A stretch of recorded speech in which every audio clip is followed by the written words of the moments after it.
la guía definitiva sobre criptomonedas para principiantes. Hoy veremos tópicos tan importantes como qué es Bitcoin, qué son las altcoins, tipos de inversores cripto, cómo comprar, mitos sobre las criptomonedas, ejemplos de portfolios y mucho más.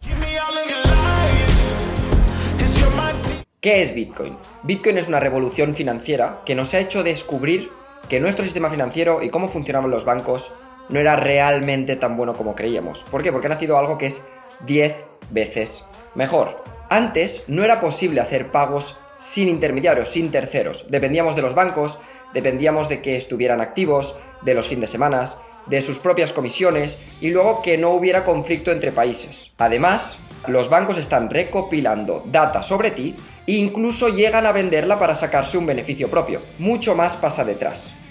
Gracias a Satoshi, creador de Bitcoin, ha creado una red P2P, que significa de persona a persona, peer-to-peer, donde no necesitas una tercera parte que esté entre medio de la transacción, sino que la propia blockchain es la que se encarga de hacer que se verifiquen las transacciones. La realidad es que 15 años después, este experimento sigue funcionando y solo hace falta mirar su precio para comprobar que es útil. Ahora entenderemos cómo funciona Bitcoin, por lo tanto, qué es la blockchain. Esto es la parte más técnica del vídeo, entonces si tienes que repetirla, verla 2 veces, no te sientas mal, no hay ningún problema, es normal y estamos empezando. Una blockchain es algo que es público, verificable y a prueba de manipulación. ¿Qué significa que es público? Que todo el mundo lo puede ver. Verificable es que hay escáneres donde puedes comprobar tú mismo qué es lo que está ocurriendo en la blockchain. Y a prueba de manipulación es que no se pueden hacer copias múltiples porque está todo fijado. Vamos a ver un ejemplo. Imaginemos que estamos haciendo un trabajo con 2 amigos más, nosotros y 2 amigos, por lo tanto, 3 personas en Google Docs. ¿Qué ocurre? En Google Docs yo escribo y mis compañeros lo ven en directo. Puede ser que yo pongo algo correcto y llegamos al consenso de dejarlo. Puede ser que pongo una frase que no es correcta y que un compañero o los 2 compañeros la quieren corregir. Esto sería llegar a un consenso. Y esto es lo mismo que hace la blockchain. Llegar a un acuerdo entre todas las partes que crean la verificación de las transacciones. Una transacción se añade al libro contable y se junta en bloques. Es por esto que se llama blockchain. Una blockchain al final es un libro contable distribuido, donde se juntan una serie de transacciones, se unen todas en paquetes y crean bloques. Por esto se llama blockchain, que la traducción sería cadena de bloques. Vamos a poner un ejemplo, como en una casa, ¿vale? Los bloques, imaginamos que es como tu casa, ¿vale? En tu casa hay la cama en un lugar, la mesa en otro y la nevera en otro. Y esto es visible para todo el mundo. Una blockchain, un bloque, tiene 3 cosas. Tiene los muebles, tiene la dirección de tu casa y la dirección de casa del vecino. ¿Qué ocurre? Si yo ahora llego a mi casa y muevo los muebles de sitio, mi dirección deja de ser la misma que era antes. Cambia. Por lo tanto, la dirección del vecino ya no le cuadra cuando ve mi dirección. Y hay algo que no funciona. Es por esto que es a prueba de manipulación. Y a todo esto, vale, pero ¿quién pone los datos? Los datos se colocan por una red de nodos, que son programas informáticos que usan los mineros para validar las transacciones. Al final, para que nos entendamos, los mineros son como un equipo de seguridad que está en nuestro vecindario, que el objetivo que tiene es crear una red segura y confiable. Tranquilo, entiendo que la primera vez es un poco más complejo de entender. No te preocupes, puedes repetirlo todas las veces que quieras. De todas formas, te tengo que decir que no es necesario que sepas exactamente cómo funciona internamente. Lo importante es que entiendas el valor que hay detrás. Bitcoin es virtualmente inhackeable. ¿Qué significa que es virtualmente inhackeable? Es algo posible, pero muy complicado. Para hackear Bitcoin tendríamos que hacer lo que se llama el ataque del 51%. Por lo tanto, tendríamos que poner de acuerdo al 51% de todos los mineros del mundo para crear un ataque. Esto sería muy complicado porque los mineros son los primeros que se favorecen de la blockchain y les interesa que el proyecto vaya bien. Bitcoin además es completamente transparente. ¿Qué significa? Como hemos hablado antes, tenemos un escáner donde podemos ver todas las transacciones, cómo funcionan, dónde van y de dónde salen. Además, en Bitcoin nadie tiene el control sobre él. Son todos los usuarios que llegan a un consenso y son entre todos que pueden mejorar el ecosistema, pero no hay nadie que tenga el control absoluto sobre Bitcoin. Ahora vayamos al siguiente tópico. ¿Qué son las altcoins? Las altcoins, el nombre de altcoin viene de Alternative Coin, que significaría moneda alternativa. Por altcoin se entiende todo lo que no sea Bitcoin, se pone dentro del pack de las altcoins, empezando por Ethereum, Polkadot, Matic y cualquiera de ellas son todas altcoins. La primera altcoin que existió y la más importante se llama Ethereum. La diferencia entre Bitcoin y Ethereum es que Ethereum es programable, permite hacer smart contracts, permite crear imágenes que se conocen como NFTs, permite crear cualquier tipo de cosa que podamos imaginar, permite programar encima de la blockchain. Por lo tanto, nos permite crear tokens programables. Luego tenemos otro tipo de blockchains, como por ejemplo podría ser VeChain, que sería un ejemplo de blockchain que sirve para la trazabilidad. El objetivo que tiene es poder trazar bien los procesos que ocurren en las empresas para que sean lo más transparentes posibles. Bien, vayamos al siguiente tópico. Tipos de inversores. Hay que tener en cuenta algo, que esto es un hecho. Estamos en un mercado muy volátil, que puede subir un 8% en 60 minutos y que a nadie le extrañe. Es algo muy normal. Entonces hay que tener en cuenta que hay dos tipos de inversores en este mercado.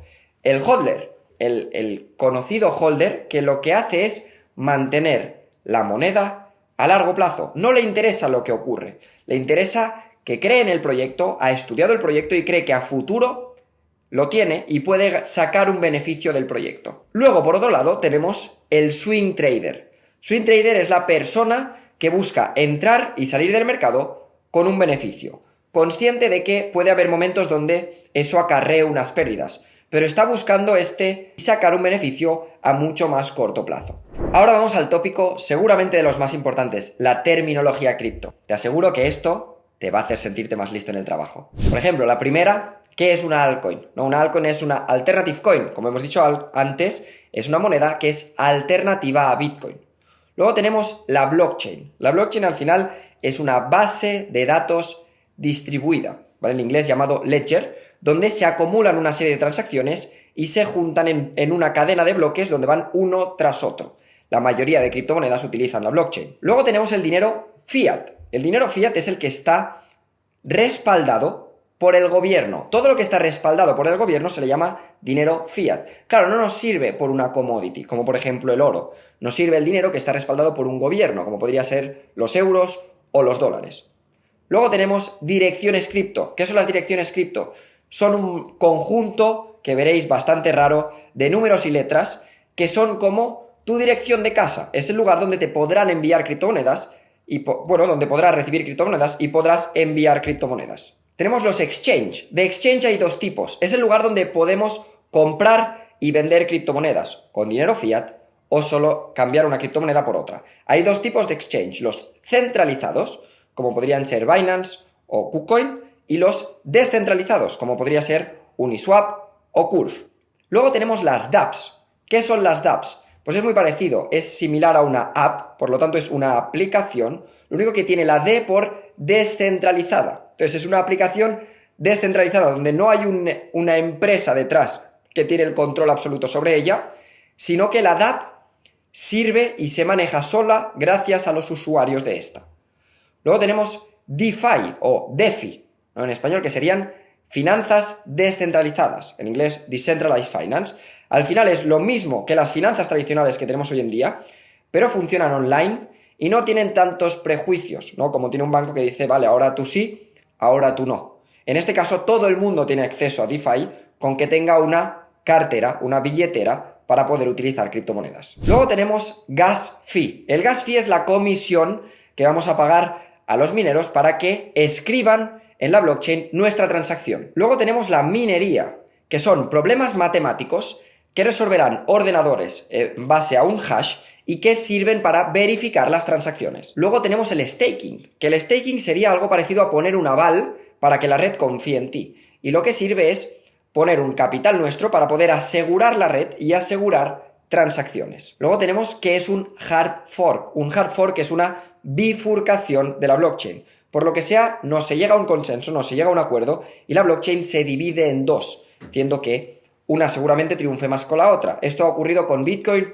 O con Ethereum, por ejemplo, tenemos monedas como Bitcoin Cash, que es un hard fork de Bitcoin, o Ethereum Classic, que es un hard fork de Ethereum. Luego tenemos los smart contracts, que es contratos inteligentes. Al final son contratos donde no hay intermediarios, se programan y quedan creados en la blockchain. Luego tenemos un concepto súper importante, el market cap, la capitalización de mercado. Cuando miramos una criptomoneda, lo importante no es el precio, no es cuán barata es, si podemos comprar 1 millón de ese token. No, lo importante es cuál es su capitalización de mercado. Porque lo que nos puede hacer ganar un capital es que doble la capitalización de mercado. Significa, si hay 100 millones de capitalización de mercado, si ahora entran 100 millones nuevos, tú has doblado el precio de esa criptomoneda. Al final, el market cap es la suma de todas las criptomonedas que hay en circulación por el precio que tienen. Y eso te da el valor total de ese activo.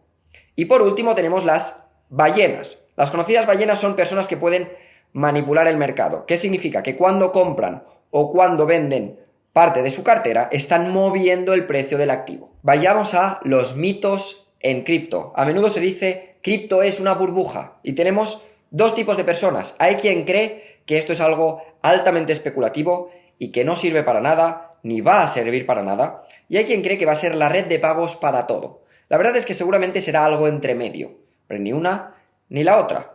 Claro, por ejemplo, tenemos activos como Ethereum que tienen valor en el mundo real, lo que es muy complicado darle un valor a la blockchain, porque no podemos saber hasta dónde puede llegar y no podemos saber qué tipo de productos llegarán a él. Pero la realidad es que sí que podemos afirmar que tiene un valor real para el mundo. Otro mito es que las criptos son gambling, son como jugar en el casino, es como ir a la ruleta. Esto hay mucha gente que lo piensa porque la verdad es que es un mercado muy especulativo, pero la realidad también es que la mayoría de proyectos tienen un valor real o apuntan a tenerlo en un futuro. Otro mito que a menudo se escucha es los gobiernos pueden banear las criptos y que se irán a cero después de ello.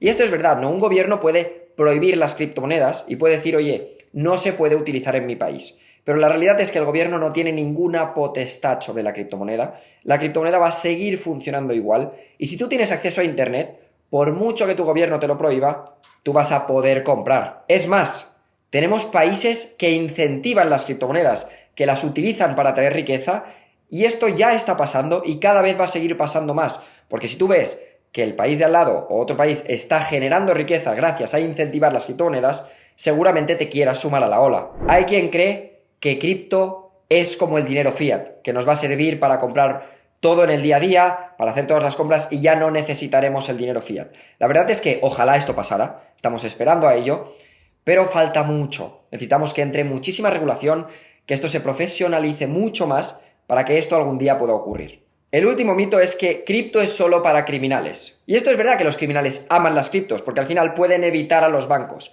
Pero también es verdad que la blockchain es pública y es trazable, es todo verificable. Claro, mucho más fácil ir con un maletín de cash, dárselo a otra persona y a ver cómo lo descubres. Entonces, es un poco relativo esto de que es así. Esto es como decir que los cuchillos se han creado para los criminales. Sí, puede ser que los usan, no para cometer un asesinato, pero no es verdad que se han creado para ellos. Tienen muchos más casos de uso, igual que las criptomonedas. ¿Qué exchange es mejor? Tenemos dos tipos, los DEX y los CEX. Los DEX son Decentralized Exchange descentralizados, y los CEX, Exchange centralizados. La realidad es que si eres principiante, puedes olvidarte de lo que son los DEX y empezar con los CEX, con los centralizados, porque son los que te van a permitir entrar dentro del mundo cripto con dinero fiat, que como hemos aprendido es dólares, euros, todo lo que es dinero que está respaldado por el gobierno. Hay dos que yo recomendaría sobre todos. El primero es Binance, exchange bastante sencillo de usar, tiene su modalidad en Lite que te permite hacer todo muy fácil. El segundo, ya para gente un poco más avanzada, es KuCoin. Tiene comisiones muy bajas y tiene muchas monedas que se listan cuando todavía son pequeñas. Entonces encontramos mejores oportunidades. Pero la realidad es que si es la primera vez que estás viendo un vídeo de criptos, olvídate de KuCoin. Empieza con Binance, que será mucho más sencillo, y cuando sepas cómo funciona, ves al siguiente paso, que será utilizar KuCoin. Ahora vamos a ir a un tópico muy importante. ¿Cuáles son las mejores criptomonedas para comprar en el mercado? La realidad es que si eres principiante, lo que más te tienes que centrar, o quizás únicamente te tienes que centrar, es Bitcoin, y Ethereum. Bitcoin es algo que está cambiando el sistema monetario. Es la primera moneda que es escasa y que va a finalizar. Por lo tanto, tendrá siempre más demanda. Aunque no haya oferta, esto va a llevar a que siempre suba el precio. Luego tenemos Ethereum. Ethereum es un valor real, es algo que tiene un gran ecosistema dentro, que va a permitir crear un montón de instrumentos financieros y también no financieros como seguros, nos permitirá crear pues todo lo que son NFTs y un montón de cosas. La realidad es que lo primero que tienes que descubrir sobre ti mismo para saber cómo crear un portfolio es cuál es tu tolerancia al riesgo y hasta dónde estás dispuesto a asumir un riesgo o una pérdida. Bitcoin y Ethereum son las dos menos volátiles, por lo tanto las que se considera que tienen menos riesgo. Esto no significa que no sean volátiles. Podéis ver subidas o bajadas de un 5, un 6, un 7, un 8% en 60 minutos. Entonces hay que tener cuidado. Ahora vamos a ver ejemplos de portfolios. El primero es el más sencillo y el más útil si eres principiante, que es 50% de Bitcoin y 50% de Ethereum. El segundo portfolio ya es un poco más arriesgado, donde tendríamos un 40% de Bitcoin, un 40% de Ethereum y tendríamos tres altcoins, una con un 8%, otra con un 7% y otra con un 5%, como un ejemplo como el que veis a continuación. Luego tenemos el tercer portfolio, que ya sería un poco más arriesgado. Tendríamos un 25% en Bitcoin, un 15% en Ethereum, tres altcoins con un 10%, otra con un 8% y otra con un 7%. Y el cuarto portfolio tendríamos 10 altcoins que todas tendrían un 10% de nuestro capital depositado. Te digo la verdad, es un portfolio que tienes que evitar si eres principiante, porque tiene mucho más riesgo, requiere que estés más puesto en el mercado, que mires noticias, que rebalancees tu portfolio y que estés actualizado constantemente. Si estás empezando, todavía no es momento para este. Ya llegaremos, te lo aseguro. Por último, vamos a ver qué es el DCA, llamado Dollar Cost Average, que sería una compra promediada de las criptomonedas. ¿Qué significa? Tú podrías tener $1000, querer invertir y entrar ahora mismo.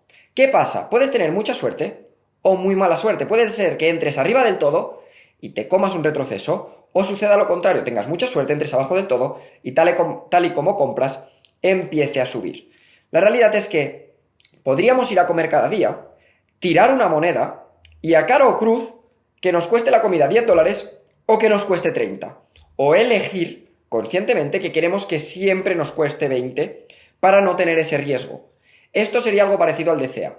El DCA a largo plazo, es la mejor herramienta que tenemos, porque nos permite comprar de forma progresiva en el mercado. Podríamos hacerlo cada lunes, o cada día 1 del mes, o cada día 15 del mes, de manera que tendremos muchos precios y tendremos una compra promediada y el precio no será ni tan bueno ni tan malo. Por último, vamos a ver cuáles son los riesgos de este mercado, cuáles son los riesgos de invertir en criptomonedas. El riesgo, quizá de los más grandes, es que es muy volátil. Por lo tanto, no tienes que invertir dinero que necesites a corto plazo. No tienes que invertir algo que vayas a necesitar de aquí a un mes. Tienes que invertir capital que estés dispuesto a dejar allí el máximo de tiempo posible y que cuando llegue el momento tú puedas sacarlo pero sin tener prisa de necesitar ese capital. El segundo gran riesgo es que puede ser hackeado. Sobre todo si estamos en proyectos pequeños o exchange pequeños, hay que tener cuidado porque pueden ser muy vulnerables. Y esto es un riesgo que tenemos que considerar. Y por último, tenemos el error más común de todos, que es el error humano. Esto ocurre a menudo, ¿no? A menudo ocurren dos cosas. Primero, tú tienes unas claves secretas. Si las pierdes, nadie puede ayudarte a recuperarlas. Importante que las apuntes bien y las apuntes offline mucho mejor para que nadie pueda acceder a ellas. Y el segundo error que se comete a menudo es enviar el capital a una dirección errónea. Si esto ocurre, lo siento mucho, no podemos solucionarlo, porque la realidad es que la blockchain no es reversible. No hay una contraparte que puede decirte, vale, te soluciono el problema. Entonces hay que tener mucho cuidado con ello y estar atento. Muy importante, chequear 2 veces las direcciones, chequear bien todo lo que hacemos en el mundo cripto para no cometer este tipo de errores. Espero que hayas disfrutado con el vídeo y que hayas aprendido mucho.